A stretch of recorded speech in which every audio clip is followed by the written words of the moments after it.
absolutely devastating.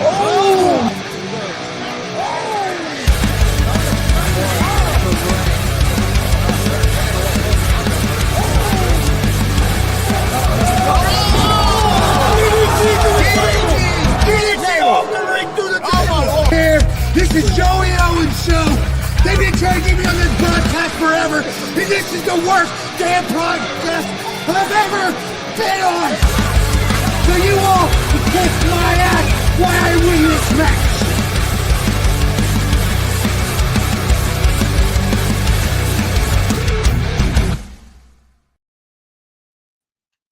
All right, what's happening, everybody? Welcome to Facer Hill Pro Wrestling Talk. I'm Chris Gonzalez, joined by Tony Gonzalez and Big Glenn. How's it going, guys? I'm going pretty good. Yeah, going pretty well. Guys, we'll jump Going right good in. over here.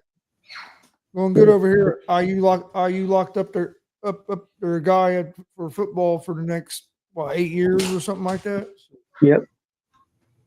Yeah, IU's doing great. Colts are doing great. Reds actually made it to the playoffs. Didn't go further, but they made it. That's a good first step. So things are going good for us. Yeah, it's been a hell of a year for our teams, man. Patience made the finals. Yep. An Achilles short, obviously, with that injury, but you can't get any close to winning that without actually winning it. Then other stuff, or Rumble, Yep. Great little Rumble. Yeah. Fever did a great job, all things considered. And whether you're a fan or not, they are in Indiana. Purdue, #1 ranked team in the country in basketball. Yep, came out this morning. So, guys, let's jump into some wrestling. I'm going to start off real quick with a brief TNA Bound for Glory review. I watched it on Sunday night. Pretty good show. And one match we'll be talking about a little bit later. And it's one I'm going to mention right now. I'm not going to go deep into it. I'll get you guys' thoughts on it. Leon Slater versus Javon Evans for the X Division Championship. Real good match.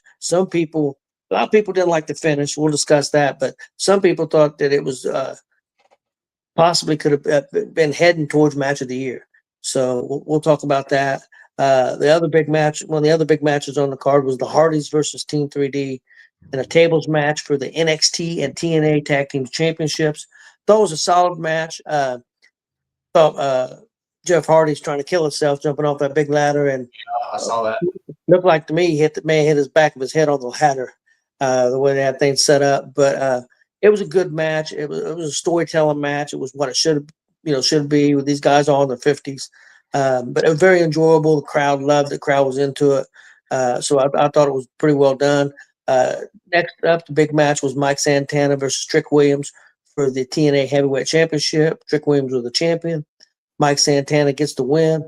I think it's the right call. I think he's the right guy to lead TNA.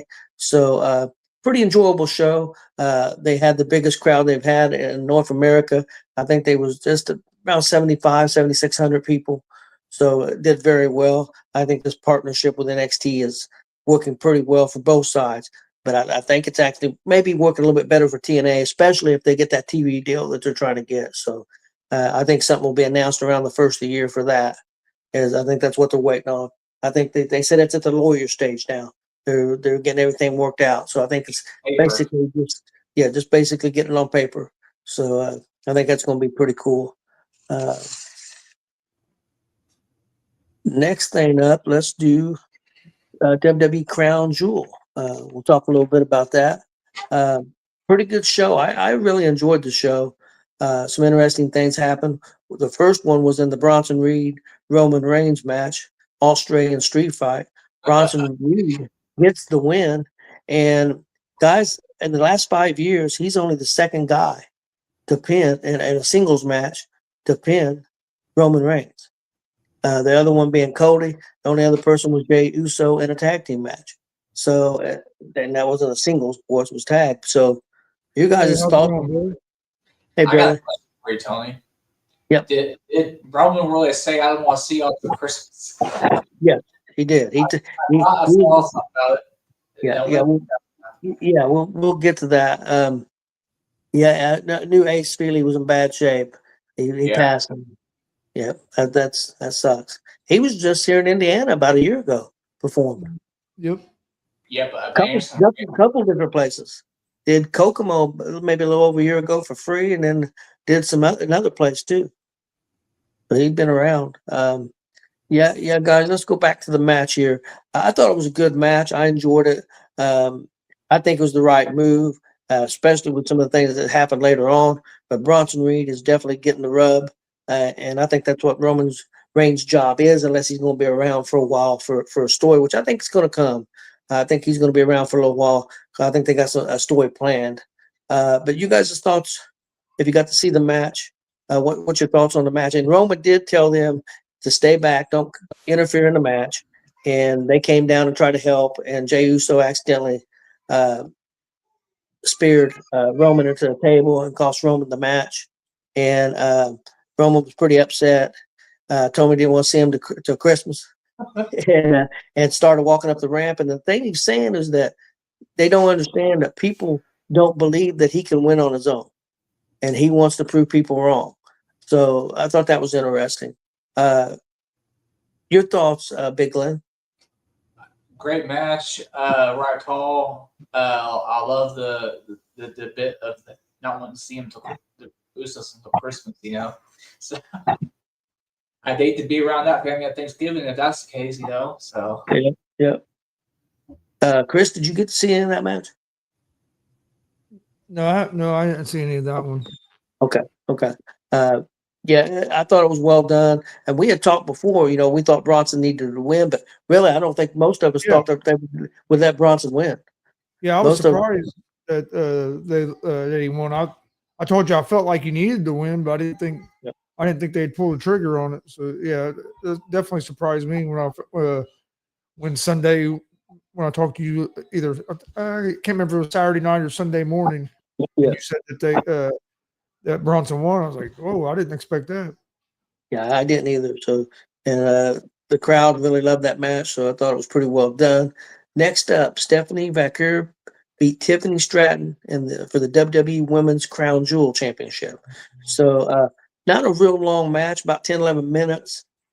I thought it should have been longer. I'd like to see them go 14, 15.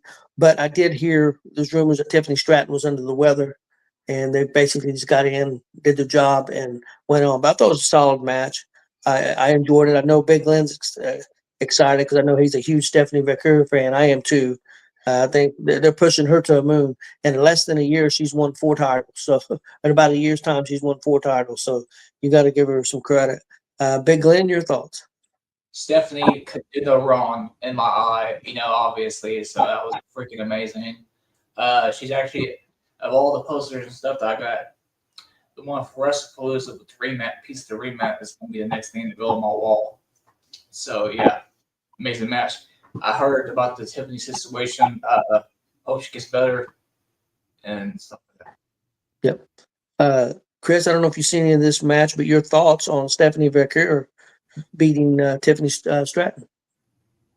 I'm glad they finally done it because I told you I thought she was. I actually predicted she was going to win. I think you and Marcus both went with Stratton, if I remember right, on Thursday's show. We may have. I was glad they'd done it though, but they've been putting her in matches with like Becky, and she's been like losing. They never. So I was glad they finally pulled that trigger on it. Yeah. Next up, guys. A lot of people calling it the match of the year. Dave LaGreca said it may have been a match of the decade. It was John Cena versus AJ Styles. John Cena won the match. A lot of people said it was basically a love letter to professional wrestling. These guys went out there and put on a show. Cena did probably 10 or 12 different people's finishers. It was very well done. It was fun. That was the main thing. It was just fun. They didn't take themselves too serious. They just went out there and went to war for about 30 minutes. And I thought it was really good. Match of the year. It just depends what you like, but it was very good. It was an A in my book. Big Glenn, your thoughts? As good as this match was, this definitely should have been main event, but can't complain. It was definitely match that night. That's for damn sure. Yeah. Chris, your thoughts on Cena beating Styles? I haven't seen the whole match. I've seen some like highlights and some parts of it. Well, all of it I really liked. I'm gonna go back and watch the whole match. But I don't think it really mattered who won. Yeah. Who won with them guys. But what I saw of, I really enjoyed. Not like you said, they were having fun, and the crowd was eating it up. You know, one of the coolest things that happened was John Cena before the match handed the announcer that was announcing, you know, the wrestlers did Cena, and then they was going to do AJ, and handed her a piece of paper, and he had wrote out the introduction for AJ, and it was pretty cool. I caught AJ off guard. I mean, it wasn't something that AJ knew about, and I thought that was pretty cool, and the crowd loved it too. So I thought that was well done. Yeah, I think I seen an article today that AJ is definitely going to retire in 2026, and WWE's already making big plans to make that a big splash too. So I think that's cool. You think I wish they would have had him come out to his old TNA thing. Do you think AJ Styles, when he retires, will stay on with WWE as an agent or as a trainer or as something like that? He has said that he would like to, and I think he lives in Georgia, which is not that far from Florida. I think he's very interested in doing that. He said that before, that he wanted to. I think he's really interested in NXT.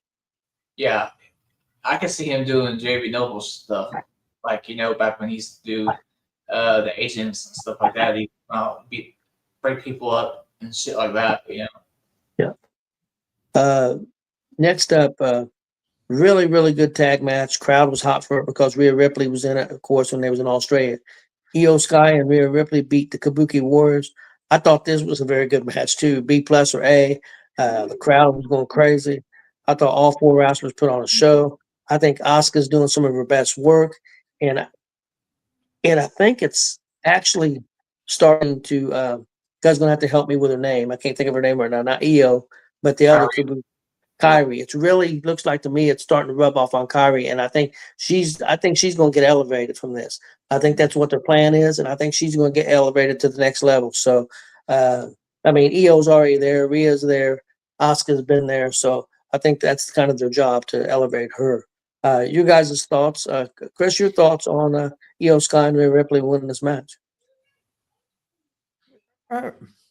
It kind of surprised me a little bit. I was hoping they'd win because I'm a big Rhea fan, but kind of surprised me because I thought they would keep it on the Kabuki Warriors would win. But no, I'm glad they won, but it was a little bit of a surprise to me because with the storyline they had going, I was just thinking the Kabuki Warriors was probably going to win the match. Big Glenn. Great match. If you have, with Rhea being from Australia, you really can't have her go all the way back home to the land of the down under just to have her lose. A lot of times they do. A lot of times they do that. A lot of times they lose in their Yeah, hometown. I know they use it, but this is a situation where I don't think you want to do that. Like Rich from Raw, yeah, that dude couldn't lose like freaking. You could have had a riot. Yeah. You know, so I wouldn't give a shit. So Rhea's a different situation, you know. So That's true. That's true. Next up, we had the final match of the night. Seth Rollins defeated Cody Rhodes in what was a very good match also. The last three matches on the show were fantastic. I thought this was a really good show. I thought they did a great job. Seth looked good. It looks like Seth got hurt during this match, guys. At least it's what they're saying. Looks like he's going to have surgery. Looks like he's going to be out for a while. And he looks like he did a coast to coast, but not like Bob Van Dam would do or some other wrestlers feet first. He did a headbutt first. And he landed on his shoulder, and it looked like he's either did something with his rotary cuff or his separator shoulder, did some damage to his shoulder, and it looks like he's going to have surgery. So it was nuts. I don't know if you've seen the video of that, but look that up. It was insane. I don't think it's ever been done before. If it has, I've never seen it. But your thoughts? unless the men's death matches. Big Glenn, your thoughts on Seth Rollins getting this win? Not surprised about the W. Seth doing the move was not smart because especially so much plans are tied to him. I mean, I know WWE can work on the fly, but he's one of the top guys in the business. Yep. So sucks to see him get hurt. Chris, your thoughts? It didn't surprise me that Rollins won. You almost had to have it. He almost had to win this time because this is what their fourth match, and he had either third or fourth match, and he lost the other one. So he had to win. I do want to watch it. I haven't seen that the movie you were talking about yet, so I want to check that out. Yeah, it's insane. Next guys up, we're going to do our old school match, and then we'll talk about some stuff that happened with. We're going to talk about a match from Bound for Glory. We're going to talk a little SmackDown, a little bit of Raw, and what's going to happen with the future with Seth Rollins and Braun Breaker and Bronson Reed and Paul Heyman. But we'll end the show with that. So let's go to our old school match, guys. Old school match that Marcus picked, and Marcus had some stuff going on today, so he couldn't make it. It was Sting versus Vader from 1993 Super Brawl 3. It was a strap match. And Chris, your thoughts on this old school 1993 strap match? I really enjoyed it. One thing I took away from it is I think Vader is underrated on his selling. If you watch this match, both of them did, but he can really sell, and he takes a lot of bumps for a lot of big bumps for a big guy. Yeah. Like you don't see a lot of big guys that are willing to take belly to back suplexes and some of the stuff that he was letting Sting do to him, especially back then. I know you might see it a little more now, but back then you didn't see big guys took off their feet like that as often. So yeah, but I thought it was real good. It reminded me of back before they run Sting and it was the good Sting before they run them and turned them into a damn crow and never used them for any fucking thing. But yeah, I mean that was the Sting that I was a fan of was Surfer Sting. Yeah, that was the Sting I grew up. That was the Sting I grew up as a kid. That was one I was a big fan of. I liked what I would have liked the crow thing if they would have done something with it, but they just for so long all he did was stand in the damn rafters in a coat with a baseball bat. And it seemed like he done that for 2 fucking years. Yeah. Chris, let me ask you this real quick. See if you can remember. I don't remember. I know you was young, but you dressed up for Halloween, and I know you was a 10 or under as Sting, and your brother Jeff dressed up as the Great Muta. Yeah. And you guys went trick or treating. Do you remember? Do you think? How old was you about that time? I would say I'm gonna say probably 8 or 9. Okay, so probably around that. And Muta and Sting was hot around that time. You're talking about 88, 89, around that time. Yeah. Yeah. I can still remember that. I can remember taking you guys out trick or treating and Muta and Sting. I remember that very well. Yeah, I love the match. I tell you another thing, I thought it was really a physical match. They beat the heck out of each other with that strap. Yeah. You look at Vader. Vader was beat to death. He was shredded from that strap. Vader was very underrated. I agree with you, Chris. He's one of the best big men of all time. I remember seeing him before he became Vader. He was Leon Baby Bull White, who had just come out from the Rams, and he was wrestling for AWA. It was the first time I ever seen him. Before he became Big Van Vader. Then it was Big Van Vader, and then it just went to Vader. And he became Big Van Vader in Japan. But I really enjoyed the match. I don't think Vader did very many bad matches, and I don't think Sting did either. And I thought this was really well done. Big Glenn? Great match. Back and forth. A lot of hard hitting, man. I got to agree with you guys. Vader is a very underrated performer in wrestling history. They could do a moonsault off the top rope, and stuff, man. You don't see 400 guys, do that. Now the Giant did that early in his career, but that wasn't for very long. I think by the time the NWO was going on and stuff, I think he had moved away from doing all that stuff. And Vader did that on the regular in his career. Shit. So, great match all around. Yeah, would you guys say that Vader's probably the top 5 big guys of all time? Top 10. Okay. Chris, what do you think? Yeah, I think he would be top 5. I mean, of course, you got Andre, just a different level. Um, Let me ask you, which would you guys pick better? Who would be better, Vader, Kevin Nash? In my opinion, Vader. In the ring? Yeah. As far as ring work, I think it's Vader by far. It's definitely better. When Diesel his moveset was very limited because of his mobility. You know, that's really from day one. But yeah, you know, it just somebody's are able to do certain things, and Diesel being limited and Vader being athletic. You know, it's I would have to put Vader ahead of Diesel in that way, and Kevin Nash. Yeah, I think so too. Okay, guys, let's move on to some wrestling happened this week. The first thing I ask you guys to watch, because I really enjoyed this match. I hope you guys got to see it. It was on Bound for Glory. It was Leon Slater versus Javon Evans. It was for the X Division Championship. And both these guys are very similar, about the same age, about 21 years old. And these guys, I thought, put on a show. And I know a lot of people were upset about the ending of the match. We can discuss that. But Big Glenn, if you got to see the match, your thoughts on it? Good match. I can see where people will be upset, but I don't know here. Yeah, I understand they got upset, but like Tommy Dreamer, who works for TNA and pretty high up, says that,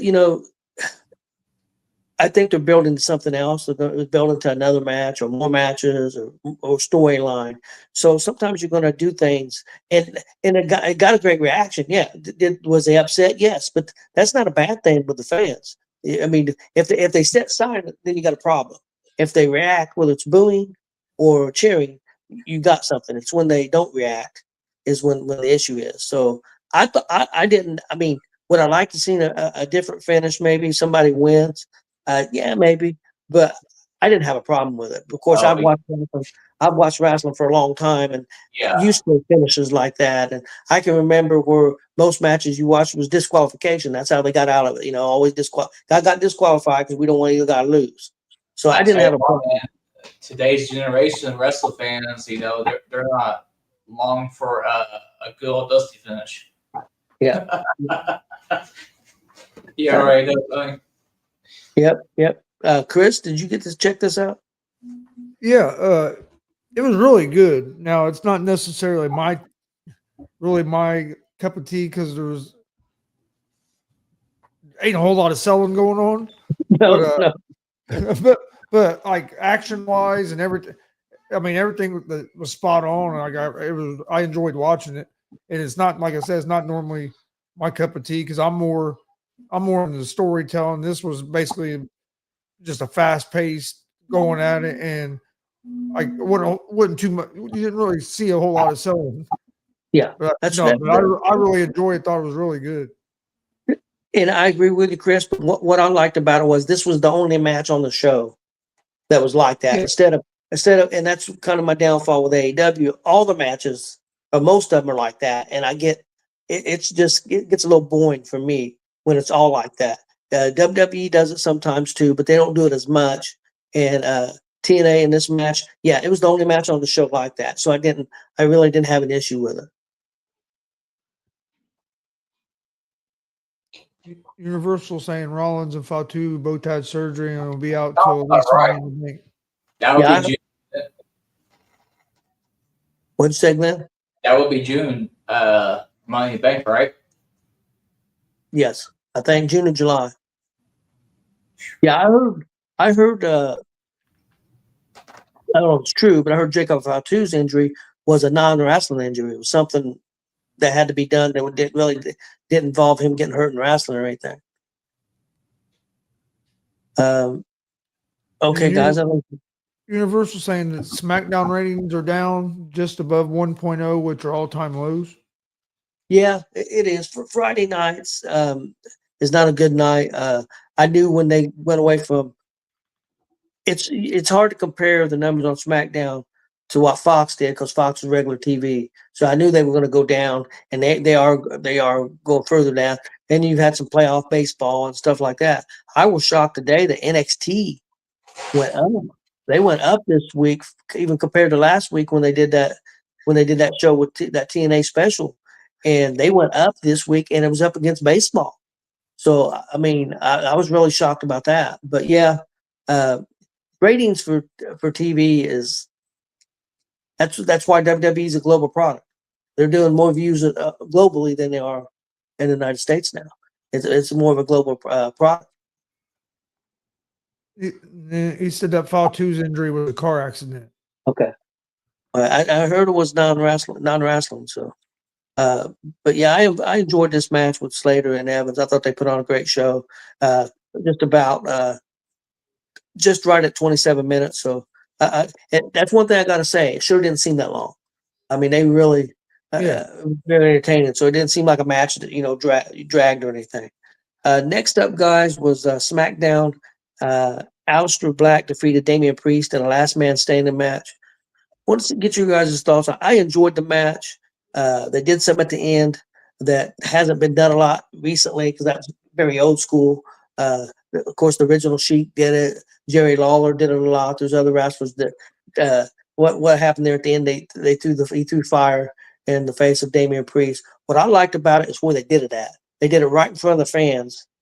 Wasn't in the ring. They did it. I mean, and look at the fans' faces when they did it. I thought that was a really cool reaction because he was right there, and I thought it was a pretty good match. I enjoyed it. Chris, your thoughts?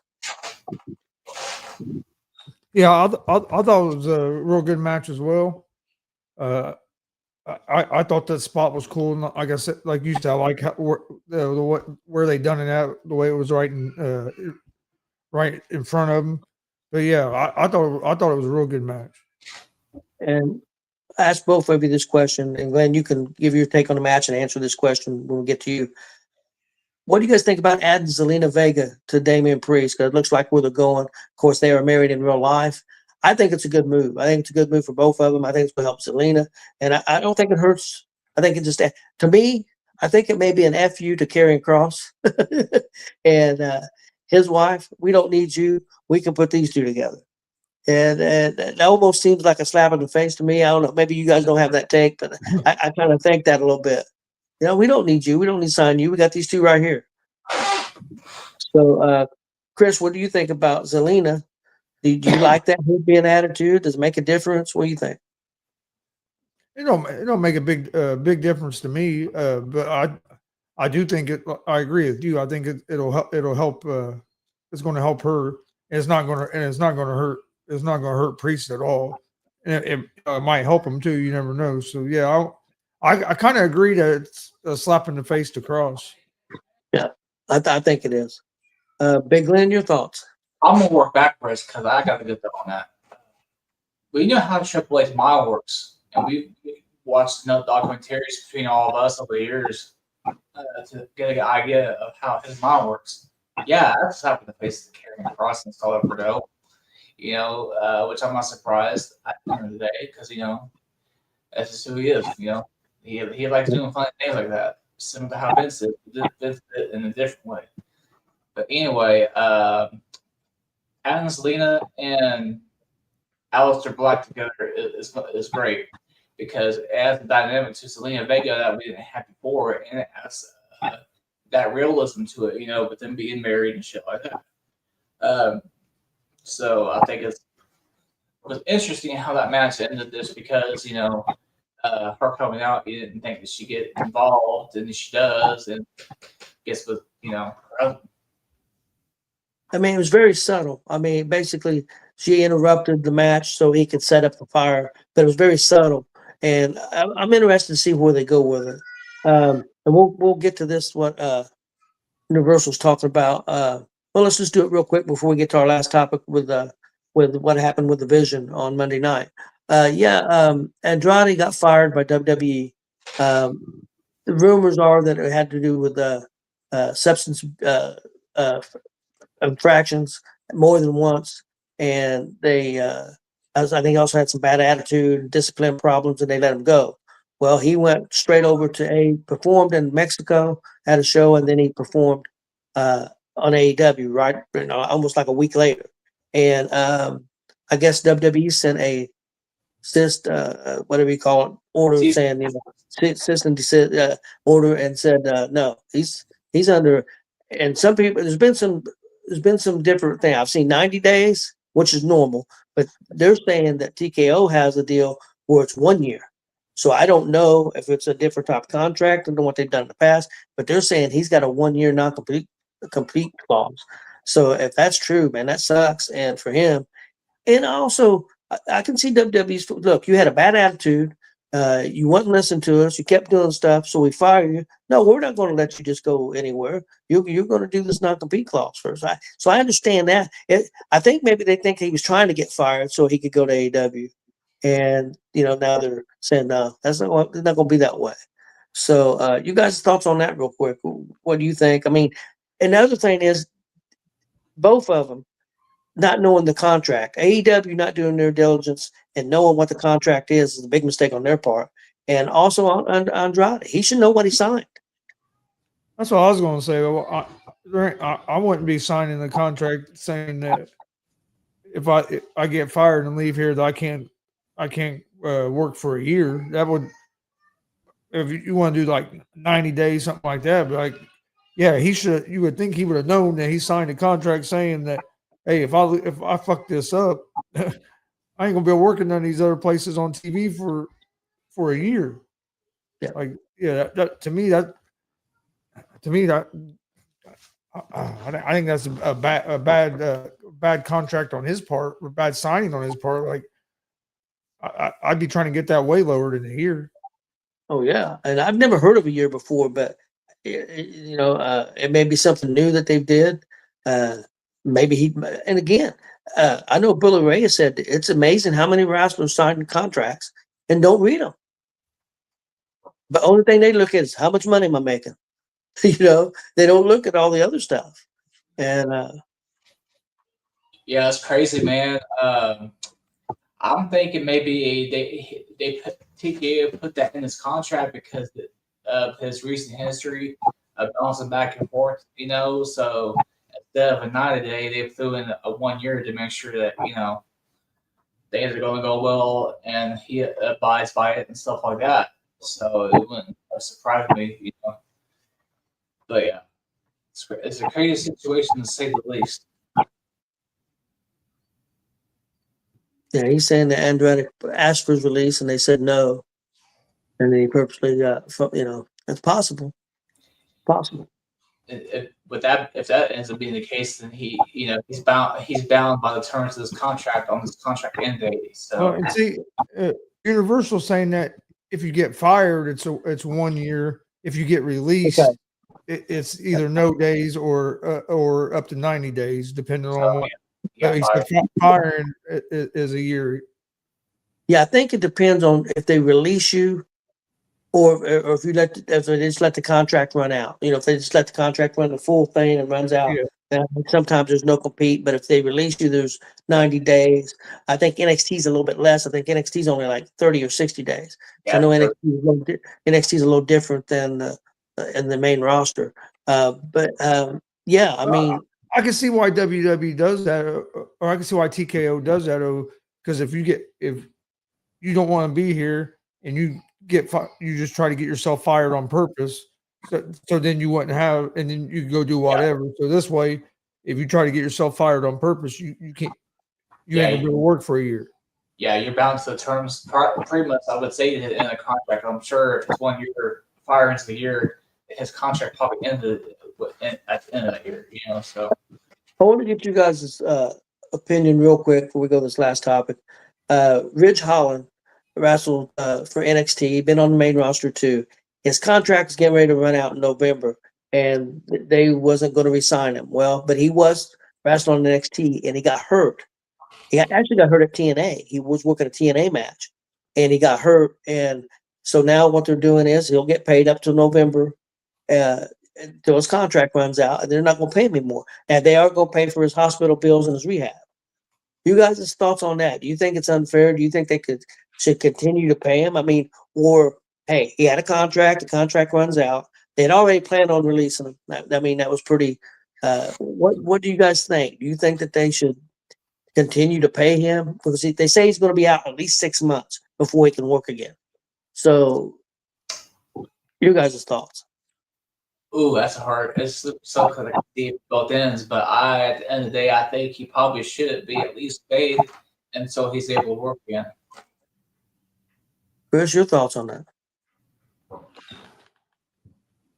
Yeah, yeah, that's tough. I don't know. You would think they would do something to make sure he was good, but yeah, that's a tough situation. Yeah. Whatever that, if he has like you know how when they wrestlers do documentaries, they talk like a bottom line deal where they at least get paid that much. I feel like Rich at least get whatever the bottom line deal was, like whatever the minimum was. I think he should at least get that. I mean, by contract wise, his contract is up November. Let's say November 14th. Let's say that's the day. I know sometime in November. He's going to get paid till then.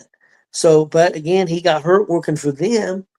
So it should be like at least a workman's comp type thing, but I know it's not that way. Yeah, I don't know. I have mixed feelings on it. I understand both sides of it. You sign a contract. That's another thing. When you sign a contract, you should know what's in it. I mean, he's complaining about it now, but he should know. What does that contract say? Because he'd been on NXT for a while, at least since 23, right? Almost 6 Yeah, well, he was on the main roster. He was still getting paid a main roster salary, I think, even though he was in NXT. But it just didn't work. I mean, he just never got over.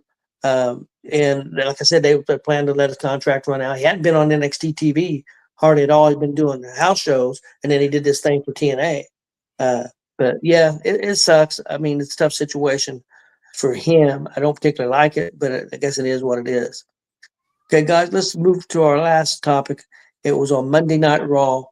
The Vision are done. Braun Breaker and Bronson Reed betrayed Seth Rollins. Now, I think this was going to happen at some point. I think it was. Some people said, "Well, they rushed it. Wait, this story should have been going for another 2 years." I don't think it needed to go 2 more years before they turned somebody. I mean, I think that would have been too long. But yeah, I think it had more legs. It could have went. Then I heard other people said this wasn't working. That's why they did it. I think they did it because of the injury to Seth is why they did it. But people have said this wasn't working. Okay, I will say that I don't think Paul Heyman and Seth Rollins was a perfect fit because Seth Rollins don't need somebody to talk for him. So not a perfect fit there. But to say that it didn't help Bronson Reed or Braun Breaker, I completely disagree. Especially Bronson Reed. I think it's elevated him to a new level. And I think it didn't hurt Breaker. And now it looks like they're going to turn Breaker and Reed into maybe the biggest heels in the companies. I thought that eventually, and it still could happen. This could be a couple years down the road that Braun Breaker will be a good guy. So I think right now they're going to go the heel thing first, and we don't know what direction they're going. If Seth is going to be out for, some people said to maybe WrestleMania or after. I mean, that has not been made official. WWE hasn't officially announced that, but it's going to be interesting what they do with Breaker. Are they going to keep Paul Heyman with them? Are they going to add? Some people said they're going to add Lesnar to the group, Brock Lesnar to the group, which I think Lesnar would be okay as like a enforcer type guy, but you don't want to make him the lead. You don't need that. He don't be the main guy. Braun Breaker should be the main guy, in my opinion. But you guys' thoughts on what happened on Monday night, and then we'll talk about where we think this is going. Chris. Yeah, I thought it was really well done. I thought the timing of it, was of how it happened was perfect.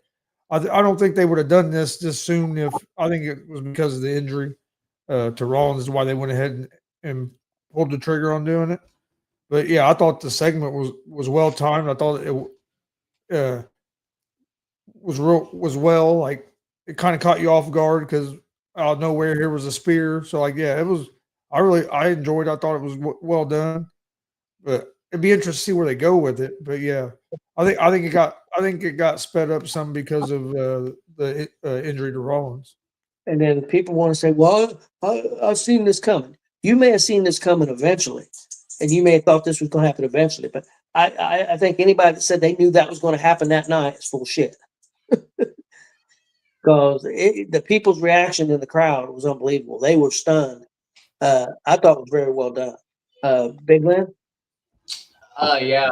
I think the injury had a lot to do with when this got done on Monday morning and everything.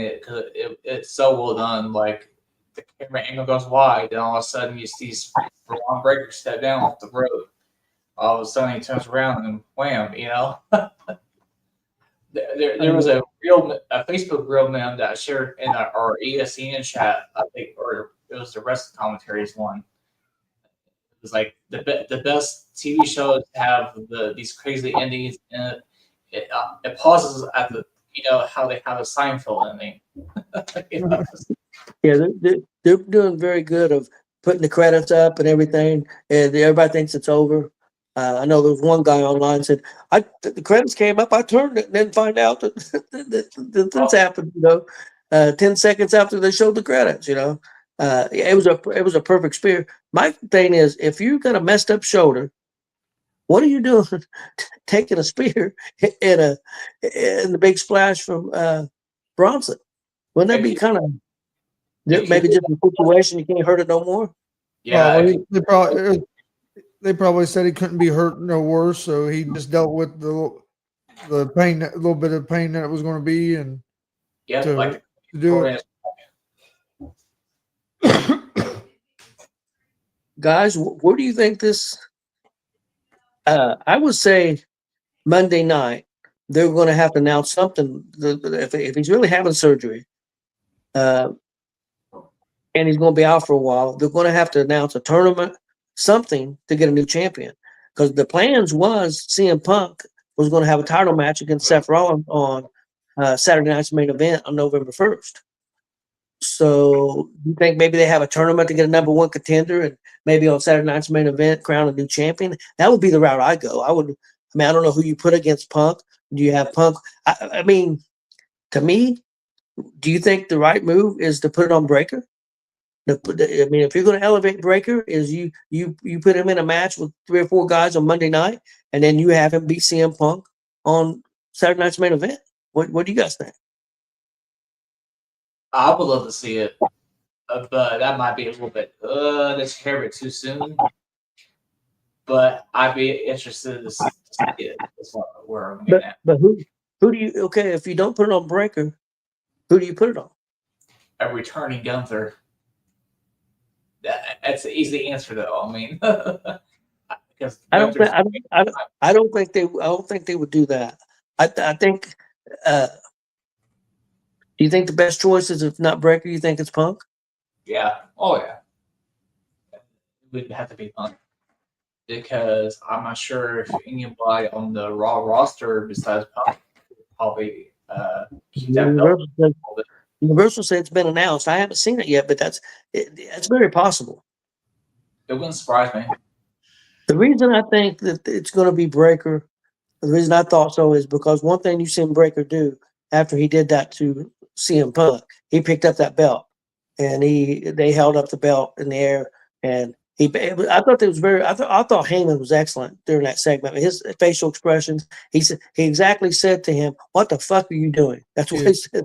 What he said to Breakker, and then and I love what he said to Bronson Reed.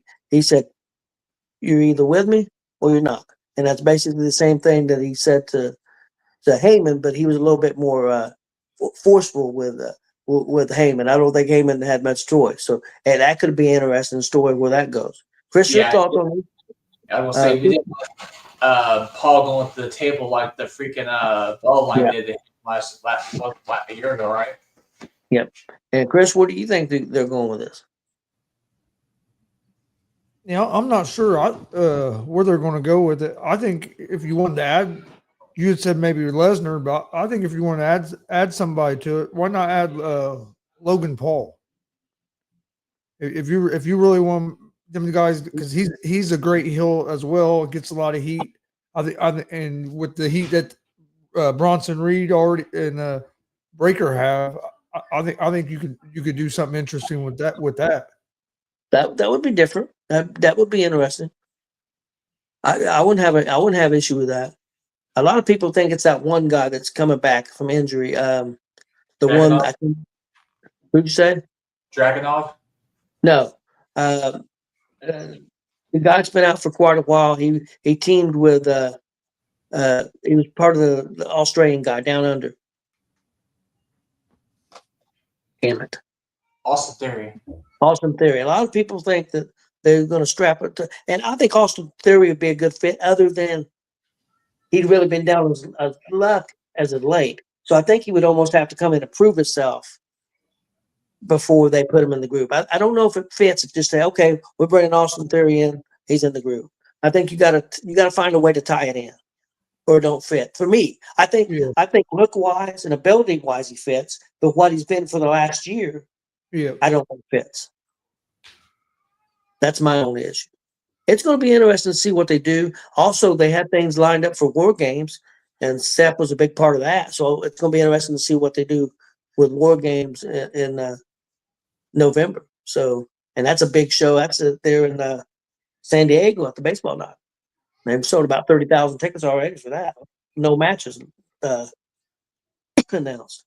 Well, guys, A whole big baseball full of disappointment. yeah, that's all we have for tonight. We appreciate everybody watching. You guys got any final thoughts before we get out of here? No. Everybody have a good night.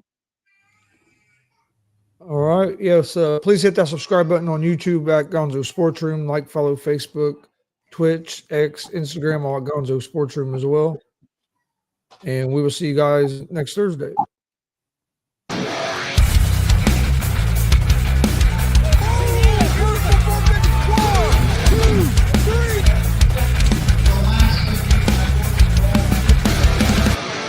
That'd be absolutely devastating.